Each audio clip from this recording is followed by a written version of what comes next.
Hello, everybody. How are you? Uh, yes. Actually, I was not feeling well, so I could not be live for many days.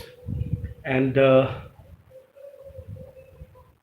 because many students have joined us in between, so I'm not sure because I have come live without giving any time. So I thought I'll be able to stream this as a type as a video. I'm ready with a poem, an ode, the most famous ode by John Keats. As you all know that John Keats is famous for different kinds of poems. He wrote many epic poems also. He wrote um odes, and six odes are very famous. Odes actually belong to that period of John Keats, which is considered to be the most creative period of John Keats. And Ode to Autumn is very uh, close to the concept of romanticism by John Keats. The reason is that, as you all know, that he was suffering from tuberculosis, and when he was about to die, as you all know, that he could not live, more than 2 or 3 years after writing the odes. So, Ode to Autumn, as you all know, this autumn is the period of uh, falling of leaves, and it is mostly considered a kind of a negative period. But what positivity Keats has induced in this poem will be clear when I will explain line by line all this poem in this live video. Uh, this poem was published in the volume by Keats in his collection, in which his famous poem Lamia and The Eve of St. Agnes was published. And it was also collected in the Keats works 1819 Odes. Those who are preparing for NET should understand that we have been asked a question in NET that what was the most fruitful period of John Keats before his death, and it was 1819. So the poem is divided into three stanzas. And before I read the poem line by line, I would like to say that what is the meaning of old age? Old age. Mostly we consider that old age is an age of negativity. But the poet has, by linking autumn season with old age in the sense like someone who is waiting for death, and death is considered negative, but the poet has uh, shown that death is not negative. Death is something, is a time of a human being's life when he approaches death, where he feels a kind of completeness in himself, and that completeness the writer has shown by the ripe fruits. Falling leaves are not the only criterion of autumn. You just imagine that when leaves fall, most of the time we see that the trees have ripe fruits. For example, the crop which is ready to be cut, harvested, is the death of the plant, but it is fruitful for the human beings. So the poet has created, a kind of Hellenism in this poem. Those who are not aware about Hellenism, Keats is associated with, because he has created a lot much Greek images, the goddesses and the gods of Greek culture, or say Greek mythology. He was too much interested in creating uh, gods and goddesses of Greek culture. So, in Ode to Autumn, I start this poem. Season of mists and mellow fruitfulness. The writer starts that this season is the season of mists and mellow fruitfulness. Close bosom friend of the maturing sun. The writer has shown us. Mature sun means he has personified sun, but mature means to say that the sun is because if the sun is not sharp in its heat, the crop cannot, be cut. The crop cannot become, it cannot ripe. Conspiring with him how to load and bless. uh, Now, as I told you that he has created Greek images, so the writer has created an image in which the sun is, uh, conspiring with, uh, autumn season, and with fruit, the vines that round the thatch eaves run. Thatch eaves are, the kind of poles on which a platform is made, on which, the creepers of, or grapes and all, they creep, and the fruits are, they hang in between. So the writer has created that image that this is the season in which a lot much heat is available, and the fruits are ripe, to bend with apples the mossed cottage trees, and fill all fruit with ripeness to the core. The writer says that the fruit are, ripe, or they are filled with ripeness to the core, to swell the good, Goud. Good means locky, a kind of, a vegetable, and plump the hazel shells. Hazel shells are also fruit, vegetable, with the sweet kernel to set budding more. He also says that not only the vegetable are, ready to be cut, but there are lot many flowers also, and still more later flowers for the bees, until they think warm days will never cease. There is a music also in this poem, and the writer says that autumn is considered to be a flowerless season, but the writer says that if you look very closely, you will find that there are so many buds around, and these buds will, become flowers later on, until they think. And these flowers and these buds are, it's so much abundant that the bees, the writer has made, bees, flower bees, a kind of, he has imparted into them the human quality, that this they feel that the warm days will never cease, for summer has overbrimmed their clammy cells. But the writer has created a very positive image. He says that the bees keep culling the nectar from the flowers, and, keep storing it in their cells, in their beehives. It means this is a season which is also famous for taking out honey from the beehives. So somewhere the ripened fruits, the sweetness of the honey, the writer has created a positive image of autumn. Who hath not seen thee oft amid thy store?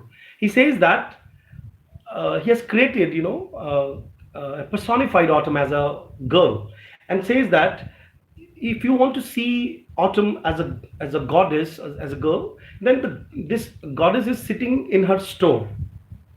Sometimes whoever seeks abroad may find thee sitting careless on a granary floor. And granary is a place where, in olden ages, when the crop was cut, it was harvested, and there in the ground it was, the chaff was removed, and the grains were collected. So that place where all these things were done, that place is called granary floor. So he has created an image, positive image, where, grains are available in abundance. And the writer says that thy hair soft lifted by the winnowing wind. Winnowing wind is a kind of, smooth wind which blows in this season, in which the people, like farmers, they keep, shifting, their grain, and the grain is heavier, so it falls down, and the chaff, it, goes slightly away. So he has created a kind of image of harvesting, in which we are able to get the grain, and or on a half-reaped furrow sound asleep, drowsed with the fume of poppies. Poppies are flowers from which, we collect opium. So the writer has created an image like, a harvester is cutting the crop, and with the fumes of poppies, he's feeling a bit drowsy, and he sleeps in between. So the age of relaxation, it is a season in which people relax. He has shown that. With thy hook spares the next swath. Hook means the sickle with which they cut the grain, the harvest. So he says that the person who is cutting or taking the harvest, he spares the next swath because he is not in the hurry, and that person who is cutting it sleeps in between. And there are in this ripe harvest, somewhere there are flowers, and out of these flowers the fragrance is coming, and the person who is cutting the harvest, he feels sleepy. Spares the next swath and all its twinned flowers, and sometimes like a gleaner thou dost keep steady thy laden head across a brook. The writer has created a kind of bucolic, a kind of a kind of image. Bucolic means rural images where the beauty of the village lies, and the girls or the people who are cutting green harvest. Green harvest. Why I'm using this word here? Because for animals they cut certain plants green, and the girls are their heads are laden, and then they are going and crossing the brooks. Brooks are small rivulets, small nala jisko bolte hain apan. So they are crossing that. So that scene is available in this scene. It means everywhere the scene of autumn is a scene of positivity, or by a cider press with patient look. Cider press is a kind of press. Press means a kind of machine, in which apples are stuffed, and then oozing by drop, the juice of apples are, it is collected. So the writer is creating that image that in this season apples are mostly plucked, and they are sent to cider press, and with patient look he has shown, like suppose in a cider press, in a जैसे गन्ना का juice निकालने की मशीनें उस जमाने में होती थी, तो ऐसे ही suppose apples, cart loads of apples have reached a factory, kind of small factory in a village, where there are only suppose two machines where from the apples will be crushed, their juice will be crushed out. So because it is not a juicy fruit, so it takes a lot much time, because it is pressed, and then drops are collected, droplets are collected. So say dozens of farmers are sitting in their turn, and they are waiting. So that patience, that relaxation, the writer has shown that. And the image of juice, that means essence of something. So autumn is not negative. Autumn is an age of our collection. Like suppose somebody becomes old, and when he dies, so that is socially and economically that person becomes, and intellectually also that person becomes wise, and he has a lot much wealth also. So age when comes, or say old age, is not an age of negativity when death comes, because autumn season is connected here with death.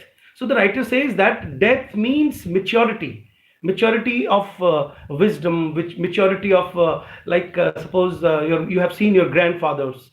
Grandfathers, when somebody goes there, they have built their houses, they have a lot much property with them. So it means old age does not come without any fruition, without any fruits, without any gainings in life. So I'm linking it, that writer has because John Keats is a romantic writer, so he has given us romantic images from nature, but that we are to understand, like what he wants to convey. And thou watchest the last oozings hours by hours. So the writer has created an image in which the people are more rich in many senses. And if you see the structure of the poem, there are 11 line stanzas, in three stanzas of 11 line. The last stanza I'm reading now: where are the songs of spring, aye, where are they? This line has already been asked in the exam. Now the writer is tuning our ears. Before that, he made us feel the things in the first stanza. In the second, he stimulated our tongue. So imagery point of view, the poem is also marvelous, because its imagery makes our our senses live. We start a kind of feeling gets enlivened in us, where we want to taste the things, we want to, like, our nose was made active by smell. Then with the apple, juice of apple, the tongue was made alive. Now the writer is making us alive, or say sensitive towards our ears, because he says that where are the songs of spring, aye, where are they? Think not of them, thou hast thy music too. So this is the positivity of poet, that he says that when you feel that autumn is the negative season, then think not about negativity, because autumn has its music too. Now he takes us towards that music. He says that while barred clouds bloom the soft dying day. Now, that imagery of relaxation, that soft dying day.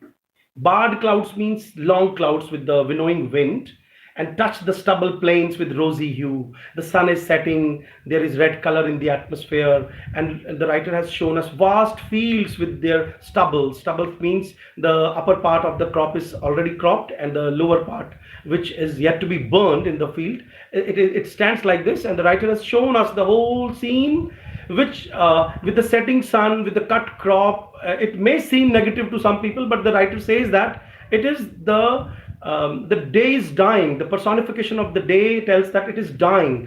But with the dying day, the writer has said that it is a beauty. Death is a beauty. Death is to be celebrated. The one should feel its beauty. Now only John Keats can write this, because John Keats was suffering from tuberculosis, and he was marching towards death day by day, and he must have got that wisdom that life is full if you want to live it. If you want to see the beauty of the small things around you, then you can understand that you have lived your life to the full.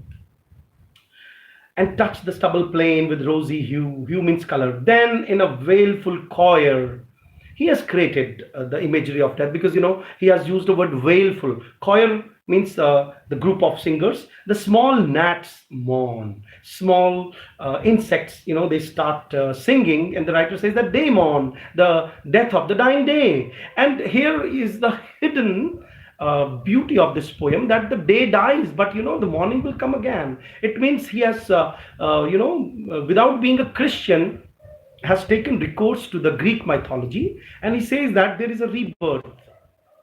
There is the beauty of this poem. And among the river's shallows borne aloft, or sinking as the light wind lives or dies. He has shown us the wind rising and dying, rising and dying. Full grown lambs loud bleat from early born.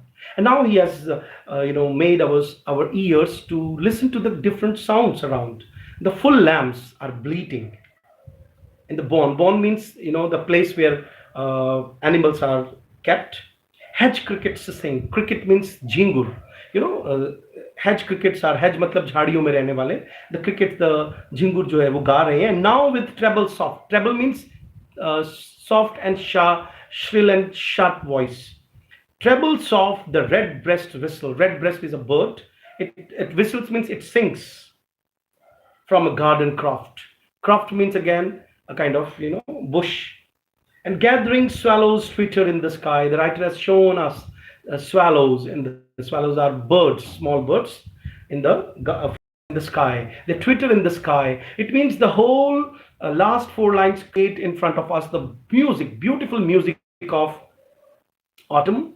And I have read it for some of my students so that they can read the poem and they can understand. But the major message what I want to deliver, that autumn is a positive poem, and it is considered to be the best work of Keats, though there are other odes also. I'll be coming live in the evening as well, and I'll be reading one more poem by John Keats. That's it for today. Thank you very much. Namaskar.